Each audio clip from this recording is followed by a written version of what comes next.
তো আজকে আমরা চলে এসেছি এই ফাঁকা রাস্তায়। আজকে 12 ক্লাসের রেজাল্ট আউট হবে চ্যাংড়া নিউজের পক্ষ থেকে। আমরা এসেছি আজকে, সবাইকে জিজ্ঞাসা করা হবে যে কে কেমন রেজাল্ট করলো, কে কেমন করলো, পাস ফেল সমস্ত কিছু। সামনে দেখতে পাচ্ছি একটা আসছে, কাকে গিয়ে জিজ্ঞাসা করা যায়। এ ভাই দাঁড়া দাঁড়া দাঁড়া দাঁড়া দাঁড়া দাঁড়া দাঁড়া দাঁড়া সাইকেল তো খুব ভালোই চালাস। হ্যাঁ, তার রেজাল্ট কি হয়েছে? আরে আমি ফেল করে গেছি বা ওইসব তো বাদে, পাস ফেল ওসব বাদ দাও। তুমি বলো কি বলছো বলো। ফেল করেছিস, এত খুশি কেন? আর দাদা বলো না, আমার বাবা বলেছে তুই যদি পাস করিস তাহলে তোর ভালো স্কুলে পড়াবো, ভালো কলেজে দেবো, ভালো পড়াশোনা দেবো। আমারও তো চাইনি ভাই, আমার খুব কষ্ট হয়ে যায় পড়াশোনা করতে। আমি ভাই ফেল করে বলিতে কি জানাও, বলিতে একটা টোটো কিনে দেবে, টোটো কিনে দিলি আমার কিরকম ফায়দা বলে দিন।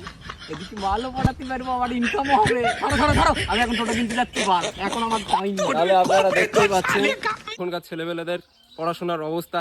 আর আমাদের সময় তুমি কোন অবধি পড়াশোনা করছো? আরে ভাই, সুখের ভিতরে ভাই দুঃখের কথা বলতে আছে। তুই ভাই ক্যামেরা বন্ধ কর, বন্ধ করকে ভাই, তুই ক্যামেরা বন্ধ কর।